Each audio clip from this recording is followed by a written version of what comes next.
கடல் கடந்த கதை. தமிழர் என்பவர் திராவிட இனக்குழுவைச் சார்ந்த தமிழை தாய்மொழியாக கொண்டவராவர். மிக பழைய தமிழ்ச் சமுதாயங்கள் தென்னிந்தியா, இலங்கையைச் சேர்ந்தவையாகும். உலகம் முழுவதிலும் இன்று தமிழர் பரவி வாழ்ந்தாலும் அவர்களது தாயகம் தமிழ்நாடும் இலங்கையுமே ஆகும். 1800களில் பிரிட்டானிய குடியேற்றவாத அரசால் பெருந்தோட்ட பயிர் செய்கைக்காக தென்னிந்தியாவிலிருந்தும் இலங்கையின் வடபகுதியிலிருந்தும் குறிப்பிடத்தக்க அளவில் தமிழர்கள் மலேசியா, சிங்கப்பூர், பர்மா போன்ற நாடுகளில் குடியேற்றப்பட்டார்கள். இவ்வாறே மொரீஷியஸ், மடகாஸ்கர், தென்னாப்பிரிக்கா போன்ற ஆப்பிரிக்க நாடுகள் பலவற்றிலும் தமிழர்கள் குடியேறியுள்ளனர். 20ஆம் நூற்றாண்டில் தொழில் வாய்ப்புகள் பெற்று நடு ஆசிய நாடுகளுக்கு சென்று வசிக்க தொடங்கினர். 1950கள் பின்னர் தமிழர் தொழில் வல்லுநர்களாக ஐரோப்பிய, அமெரிக்க நாடுகளுக்கு புலம்பெயர்ந்தனர். உலகில் 70 மில்லியன் மக்கள் தமிழை தாய்மொழியாகவும் மேலும் 9 மில்லியன் மக்கள் தமிழை இரண்டாம் மொழியாகவும் பயன்படுத்துவதாக கணக்கிடப்பட்டுள்ளது. 19ஆம் நூற்றாண்டின் இறுதியில் உலகெங்கும் அடிமைத்தனத்தை ஒழிக்கும் முயற்சி நடந்தது. அதனால் தோட்ட தொழிலாளிகளின் தேவை ஏற்பட்டது. தோட்ட முதலாளிகள் இந்தியாவிலோ சீனாவிலோ குறைந்த செலவில் தொழிலாளிகளை பெற்றுக்கொள்ளலாம் என்ற நிலை இருந்தது.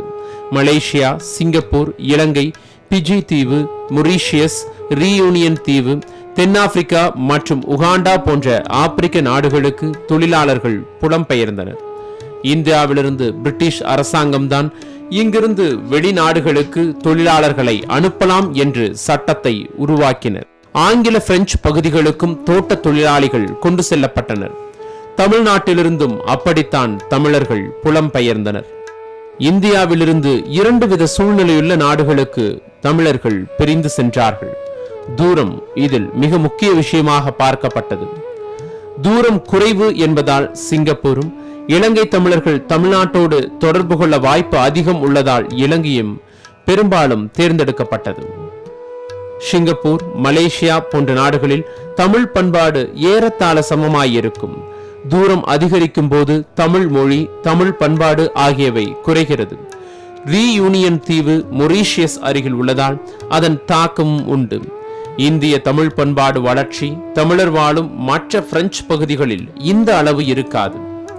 மொரீஷியஸ், மலேசியா, சிங்கப்பூர் உட்பட சில நாடுகளில் பன்மொழி கொள்கை உண்டு. மலேசியாவில் தமிழர்கள் 10% பேர் உள்ளனர். தென்னாப்பிரிக்காவில் 2%. இது விழுக்காடு குறைவு என்றாலும் கூட அங்கு 3 லட்சம் தமிழர்கள் வசிக்கின்றனர். சிங்கப்பூரில் 7%, மொரீஷியஸில் 8%, பிஜி தீவில் 5%. இப்படி தமிழர்கள் பல்வேறு பகுதிகளில் உலகத்தின் பல்வேறு மூலைகளில் வசித்து வருகின்றனர். ரீயூனியனில் மட்டும் 33% பேர் தமிழர்களாக உள்ளனர்.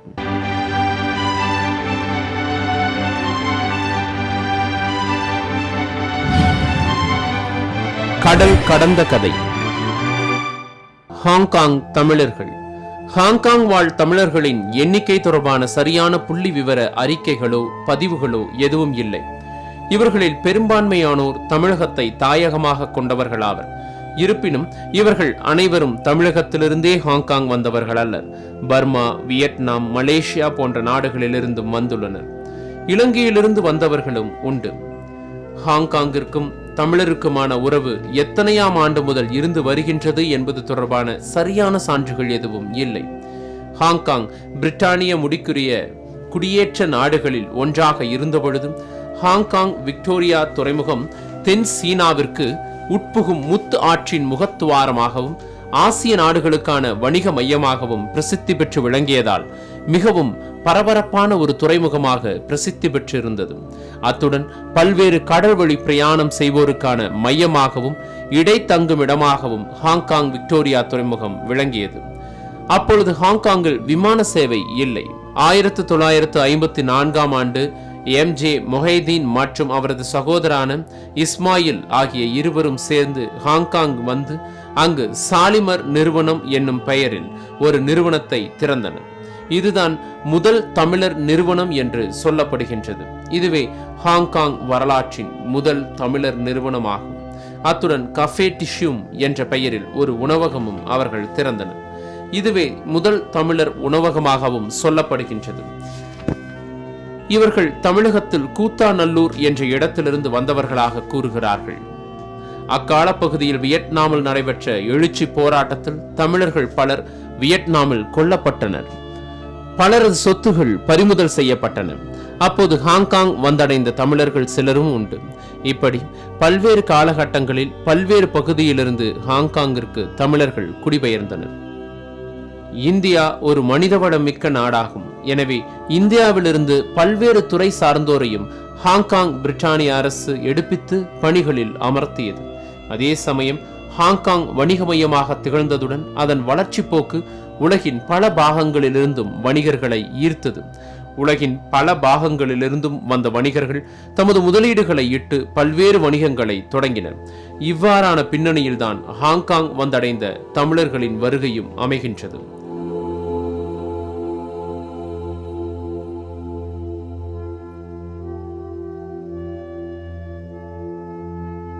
ஹாங்காங் வந்திருந்தவர்கள் எவரும் ஹாங்காங்கை தமது வாழ்விட நாடாக கருதி வசிக்கவில்லை.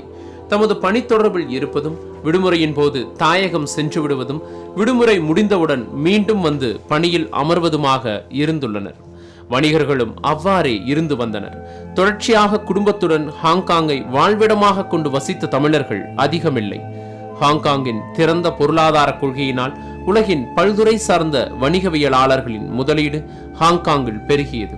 உலகின் பல பாகங்களிலிருந்தும் அதிகமான மக்கள் வெவ்வேறு பணிகளுக்காகவும் ஹாங்காங் வந்தடைந்தனர். ஹாங்காங்கில் முதல் தமிழர் அமைப்பு என்றால் அது ஹாங்காங் தமிழ் பண்பாட்டு கழகம் என்று கூறப்படுகின்றது. இது 1960 இறுதியில் முறைப்படி பதிவு செய்யப்பட்ட ஒரு அமைப்பாக மாறியது.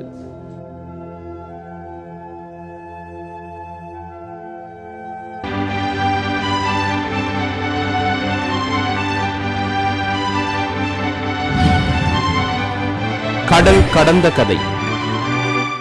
தென்னாப்பிரிக்க நாட்டில் குடியேறிய தமிழர்கள் வரலாறு.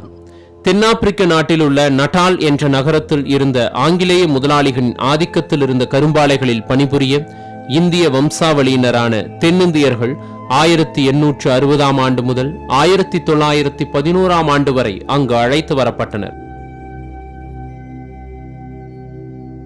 நட்டாலில் வந்து குடியேறியவர்களில் 3 பிரிவினர் இருந்தனர். தமிழ் மொழி பேச மட்டுமே தெரிந்த கீழ்நிலை தொழிலாளிகள். குதிரை கொட்டளங்களிலும் விடுதிகள், நெடுஞ்சாலைகளில் உள்ள உணவு விடுதிகள், அலுவலகங்கள், எஜமானர்களின் வீடுகள் மற்றும் காப்பகங்களில் பணிபுரிய வந்த 2ஆம் பிரிவினர்கள். அவர்களுக்கு தமிழ் மொழியில் எழுதவும் படிக்கவும் தெரியும் என்பது மட்டுமல்ல, தடுமாறியபடி சில ஆங்கில சொற்களை பயன்படுத்தக்கூடியவர்கள் இவர்கள் 2ஆம் பிரிவினர். அடுத்தது தமிழில் நல்ல புலமை பெற்றவர்கள், ஆங்கிலமும் நன்கு அறிந்தவர்கள். இவர்கள் 3வது பிரிவினர்கள். அவர்கள் அங்கு வந்த வணிகர்கள் ஆவர். அவர்கள் அங்கு வந்து குடியேறியதும் அங்கிருந்த இந்திய வம்சாவளியினருக்கு உதவியவாறும் அவர்களுக்குள் சமுதாய, கலாச்சார, இன நல்லிணக்கத்தையும் பெருக்கி வந்தனர். முதல் 2 பிரிவினை சார்ந்த மக்கள் தாய்மொழியில் கல்வி பெறாததினால் தம்முடைய வாரிசுகளுக்கு அங்கு வந்து குடியேறிய இந்திய மக்களில் இருந்த நல்ல கல்வி ஞானம் பெற்ற ஆசிரியர் மூலம் கல்வி அறிவு புகட்டினார்கள். அவர்களை வாத்தியார் என்ற பெயரில் அழைத்து கௌரவித்தனர். அந்த வாத்தியார்கள் மூலமே 1வது, 2வது மற்றும் 3வது வம்சாவளிகள் தமிழ் மொழியை கற்றறிந்து தமிழ் சமுதாய கலாச்சாரத்தை புரிந்து கொள்ளும் வகையில் கல்வி அறிவு பெற்றனர். அதற்கு எளிதாக முருகன் வழிபாடு ஒரு மார்க்கமாக இருந்தது. அதற்கு தேவையாக இருந்தது ஒரு வேல் மட்டுமே. அந்த காலகட்டத்தில் முக்கியமான சில ஆலயங்களில் வேல் வழிபாடு முடிந்தபின் அங்கு வந்திருந்த வாத்தியார்கள் என அழைக்கப்பட்டவர்கள் அங்கேயே கல்வி கற்றுக் கொடுக்க துவங்க அவர்களுடைய அறிவுரைகள் வேத வாக்காக பார்க்கப்பட்டது. 1868 போர்ட் டர்பன் என்ற நகரில் இருந்த கிளேர் எஸ்டேட்டில் தான் இப்படிப்பட்ட பாடமுறை நடைபெற துவங்கியது. வெளிநாட்டில் சென்று குடி புகுந்தவர்கள் பல்வேறு துன்பங்களை அனுபவித்தபடி சிறு சிறு ஓலை குடிசைகளில் ஆலயங்களை அமைத்துக் கொண்டு அதிலேயே கல்வி கற்க வேண்டியிருந்தது. வெளிநாடு சென்று வாழ்ந்த மக்கள் தங்களுக்கு தகுந்தபடி சமூக மத வழிபாட்டு முறையையும் அமைத்துக் கொண்டனர். தமிழர்கள் தம்முடைய வம்சாவளிகளின் வழக்கத்தின்படி தனிநபர் தெய்வ வழிபாடும், குடும்ப தேவதை வழிபாடு, கிராமிய கடவுள் வழிபாடு மற்றும் பொதுநிலை கடவுள் வழிபாடு, அதாவது சிவன், சக்தி, நாராயணர், பெருமாள் மற்றும் முருகன் போன்ற கடவுளை வழிபடுவது என அனைத்தையும் தொடர்ந்து கடைபிடித்துக் கொண்டு வந்தார்கள்.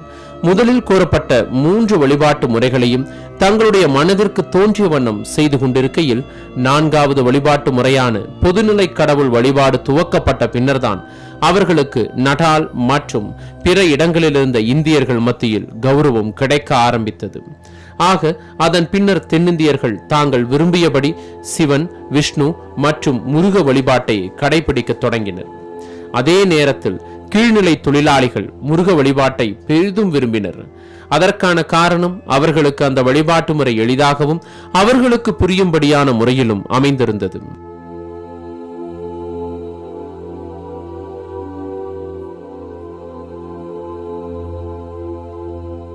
மேலும் ஆலய திருவிழாக்களில் இருந்து இரவு 9 மணி முதல் விடியற்காலை 5 மணி வரை அப்படிப்பட்ட வழிபாட்டு முறைகளை எடுத்து கூறும் வகையில் நடந்தேறிய கிராமிய நிகழ்ச்சிகள் மற்றும் நடந்தேறிய பாடல்கள் மூலமும் அவர்களால் வழிபாட்டு முறைகளை எளிதில் அறிந்து கொள்ள முடிந்திருந்தது.